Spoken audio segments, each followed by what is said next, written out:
Hey everyone, it's Kong again with another episode of Should You Summon. This is another week of double recurring Destiny banners, which means I have to be twice as respectful of your valuable time.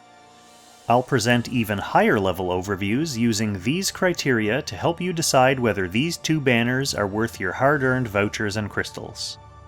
The first banner features Lambda and Gizarof and Sigma, and the second features Elwin, Leon, and Bernhardt. These banners both run from September 16th to the 29th, and we can get availability out of the way in advance.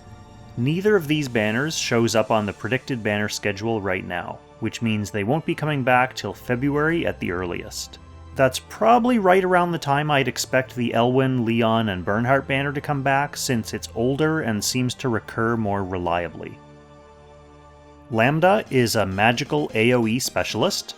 Her talent gives her a boost to AoE damage, AoE area and span, and range for her line-based spells. She has a unique accessory that gives up to a 50% chance to reduce her skill cooldown by 5 depending on how many enemies she hits. Her 3-cost skill is a Lambda-centered AoE that reduces enemies' damage dealt and leaves behind crit rate reducing tiles for them. She's a member of Mythical Realm, buffed by Gizarof and the Sage of the Trees, Protagonists buffed by Matthew, and Yeless Legends buffed by Landius and Sigma. This puts her on faction for Phoenix in the Eternal Temple, and Hugin and Munin, Fenrir, and Needhog in Ancient Beckoning. She unlocks the defensive bond for Virash, and the attack bonds for Gizarof, Omega, and next week's new character, Mew. For her own bonds, she needs Rachel for her defensive bond and Sigma for her attack bond. Gizarof is an interesting character whose main role revolves around summoning and buffing constructs. He also automatically summons a construct when he dies, and his 3-cost skill explodes his current construct and summons an extra powerful one in its place. His unique weapon gives his summoned constructs an extra buff each time he uses a skill, and these constructs can be used to body block enemies, zone the map, or be sacrificed to help buff certain allies. But they can also get pretty powerful in their own right. He's a member of Mythical Realm, buffed by Gizarof and the Sage of the Trees, and Dark Reincarnation, buffed by Bozel and Licorice. His faction buff for Mythical Realm gives affected units a tick off their cooldowns when they kill an enemy or when an ally is killed. He's on faction for Leviar in the Eternal Temple and Fenrir in Ancient Beckoning, but his specialized kit usually isn't the most useful in PvE. He unlocks the defensive bond for Rainforce, and both of next week's new characters, Mew and Epsilon. He also unlocks the attack bond for Evil God Kruger and the upcoming improved version of himself, the Transcendent one. For his own bonds, he needs Omega for his defensive bond and Bannermate Lambda for his attack bond. Sigma is a long-range assassin. His 3-cost skill lets him mark a target anywhere on the map, allowing him to do 15% extra damage to them. This skill then turns into a 4-range straight-line snipe. His unique helmet has a 25% chance to boost his attack by 20% for 4 turns.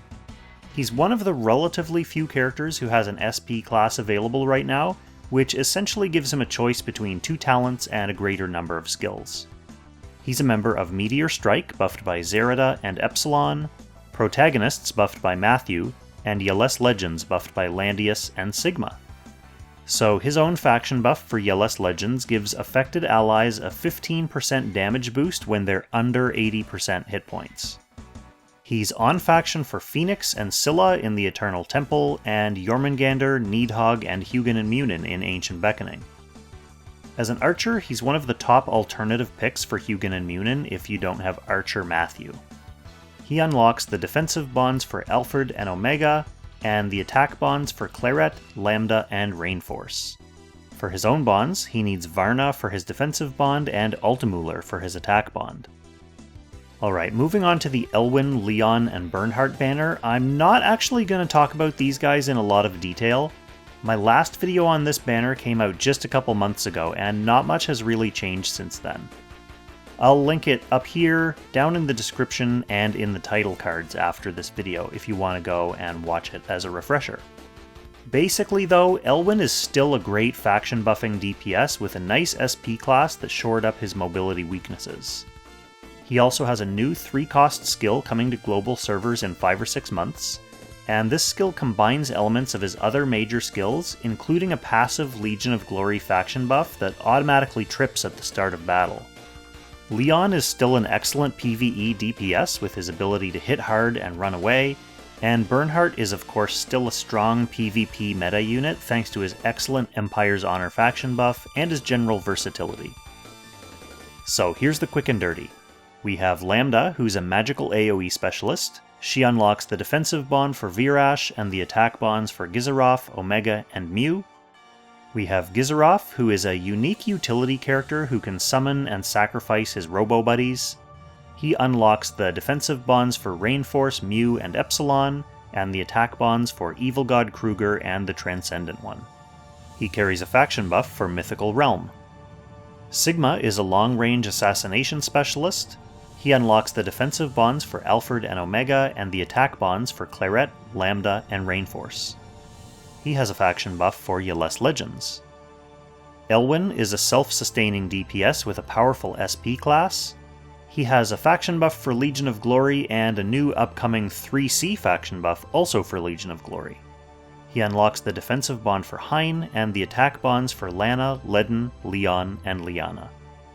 Leon is a heavy-hitting, high-mobility DPS. He has a faction buff for Empire's Honor, and he unlocks the defensive bonds for Bernhardt and Lana, and the attack bonds for Werner, Laird, and Roga. Finally, we have Bernhardt, who's a versatile unit with an excellent debuffing aura.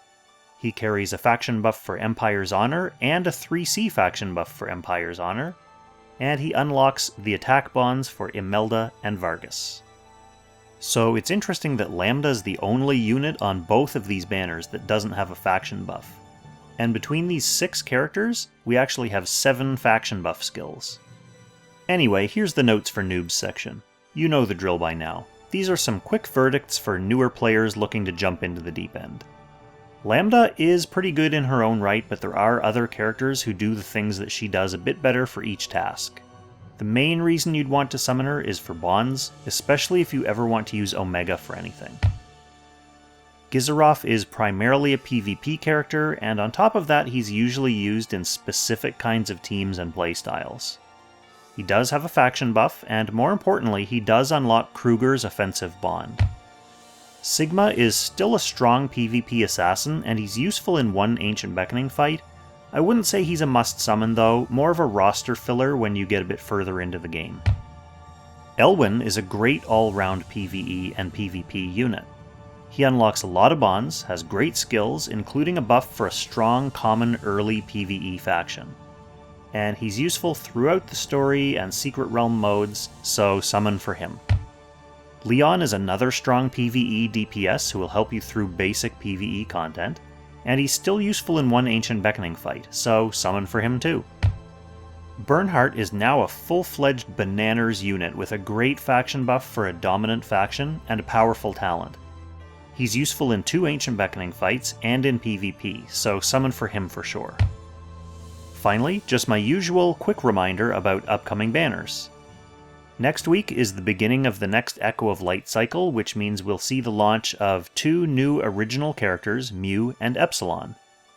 There's a bunch of great stuff coming after that too, actually. A Rosenseal and Kruger raid-up banner, a Florentia and Helena and Betty Destiny banner, a Shalinka, Subame, and Angelina Destiny banner, and the return of the old standard Bozel, Liana, and Luna Destiny banner.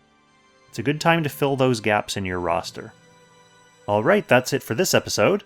I hope you found this video and these summaries helpful enough to warrant a little thumbs up, and let me know in the comments if you plan on summoning on either of these banners and what kind of luck you had. As always, thanks so much for watching, and I'll catch you in the next Should You Summon. Extra special thanks, of course, to our Langrisser tier channel members for generously supporting the channel directly. Levitt, Derek Gunderson, Kyle Greer-Brown, William Householder, Kate Soon, Jared Portela, Eden Seal, and Ilymerius. Thanks, folks.